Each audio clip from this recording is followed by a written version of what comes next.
The Patriots, though, they had the big move of the week. They brought in Stefon Diggs. They finally did what they had promised to do, almost threatened to do, right? They finally went out there and they got some help for Drake Maye. They got a big name receiver, a guy that we have heard of, and they spend money to get him.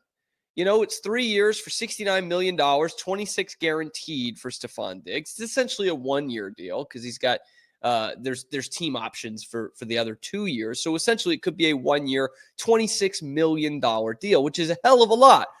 Because lest we forget, $26 million is the AAV they gave to Milton Williams on his 4-year deal, which is the most that they've ever given out for a player. Highest paid Patriots player in history, Milton Williams, now tied with Stefon Diggs.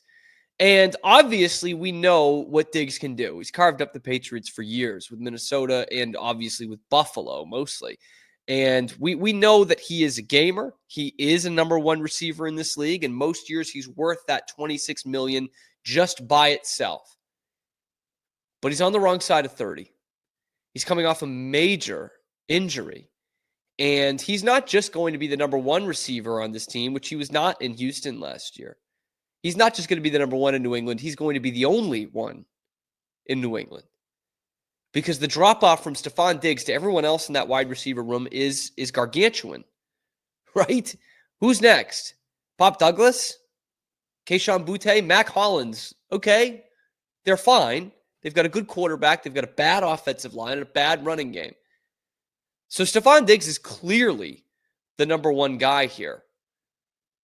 And I totally understand Patriots fans that are skeptical of what Stefon Diggs is going to be in a Patriots uniform. Because I was excited too. Like, finally, they went out and they got a guy. And undeniably, at the end of the day, they got better, which is what they needed to do. They got a good veteran receiver in the door. They're paying him money. The kid is going to help Drake Maye. No doubt. The kid who's 4 years older than me is going to help Drake Maye. But I think there's reasonable concern for when he's going to play for the Patriots and what kind of chemistry he'll be able to develop in such a short amount of time. Again, he's coming off an ACL injury. Okay, like that can take 9 months. And for some, miraculous workers, it has. Wes Welker being the prime example. He was back preseason week 1 after tearing his ACL in the last week of the regular season in 2009. But that doesn't happen all the time. And more recently, you saw Kendrick Bourne go from, October of 23 to October of 24 after his ACL injury. That's a guy who's roughly the same age, who's on your roster right now, and it happened within the last year. Okay? And the average return to play time for a wide receiver coming off an ACL is 10.9 months, 331 days to be exact. That would put Stefon Diggs back on the field for the first time in October. That's pretty different than, he'll be back for training camp and he'll be okay. It's concerning. It's concerning to Patriots fans. It's concerning to Patriots insiders, in fact. Mike Reese, ever the optimist, but pretty damn good at his job, went on to say this past week, Diggs immediately becomes the Patriots receiver when fully healthy, which sparks intriguing possibilities for second-year quarterback Drake Maye in the offense. When he's at his best, he wins with some of the most sudden and precise route running in the NFL and can align both outside and in the slot. So there's your glass half full. Bam. That's what you're getting with Stefon Diggs. The problem is this next part. While Diggs might be on track to play week 1, by the way, the Patriots apparently love the progress of his knee. Of course, they weren't going to say, yeah, we hate it after we gave him $26 million. But the fact that he won't be on the field this offseason, Reese writes, where he can acclimate to the system, could lead to the team to slow play his return. Until Diggs is up and running, the top receivers are Mac Hollins, Kayshon Boutte, Demario Douglas, Kendrick Bourne, and the 2024 draft picks. Those are Javon Baker and Jalen Polk. Someone's going to need to step up, whether Diggs is on the field or not. But that is majorly concerning that, at best, he's in there at the start of training camp just getting up to speed, like up to playing speed.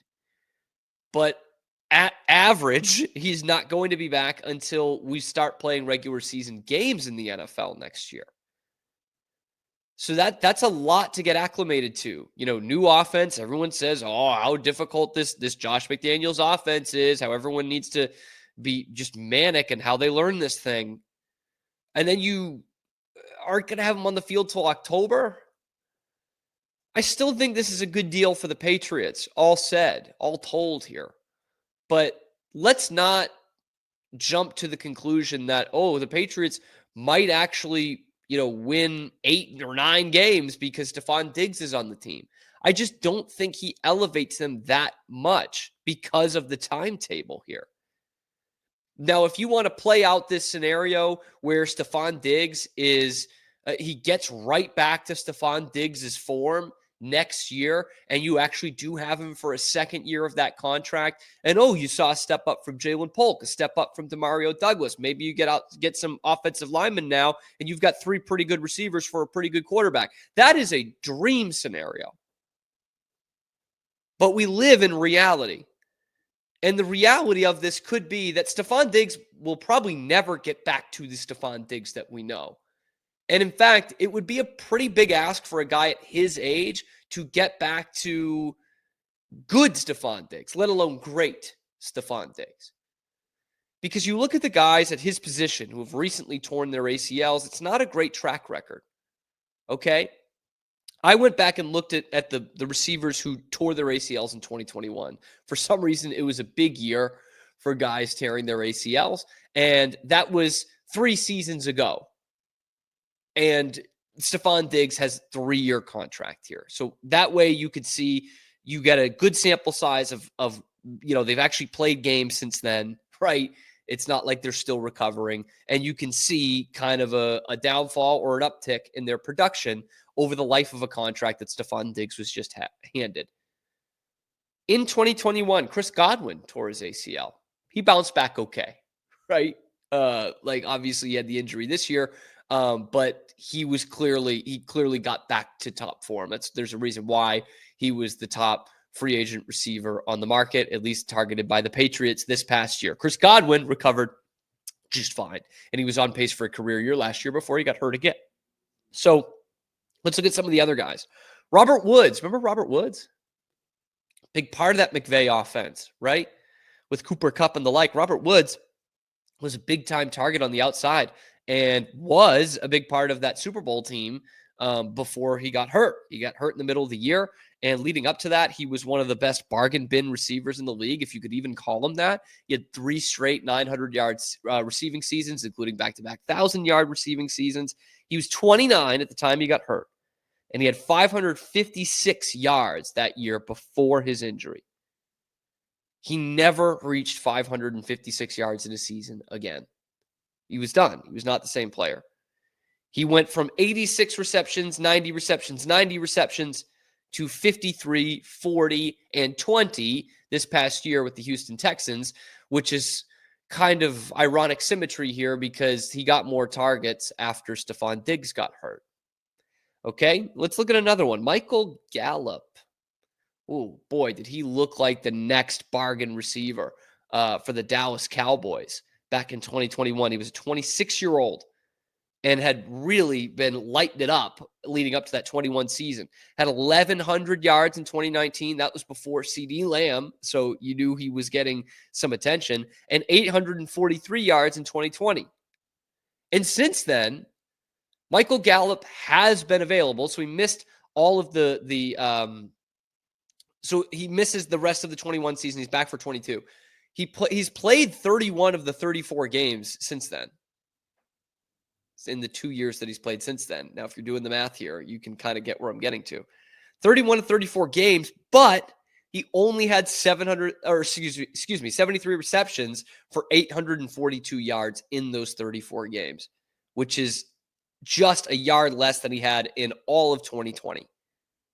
And that was 2 seasons worth. And then he retired. He retired from football at age 28 because he wasn't responding to this injury. And he has re-entered the league. He's back with Washington this year. We'll see. But that injury essentially drove him out of the league. as a very promising 26-year-old to 2 years later being out of this thing. How about a name we all know? Odell Beckham Jr. 2 ACL injuries. He actually had one in 2020 and the other at the very end of the 21 season, the February of 2022 Super Bowl. So before 2020, I mean, this guy was on track for the Hall of Fame, right? He had 5 full seasons before 2020. He had 1,000 yards in all of them. He had the highlight reel catches. He was one of the most sought-after receivers in the entire league. Okay? And since then, he's only had one 500-yard season. He's played for 3 teams since then, basically bouncing around. He had 18 targets in 9 games last year for the Miami Dolphins. He's done, man. The injury, it ruined his career. The injury took him out of the Hall of Fame. You know, they stopped sizing him for the gold jacket. They stopped making the bust. So all I'm saying is history shows us that we can't expect a great Stefon Diggs after this injury at age 31. All of these guys were in their prime. 29, 26, and 29. Stefon Diggs is 31. So it's unreasonable for us to expect that this guy's going to come back and be an all-pro receiver, or honestly be anywhere close to that.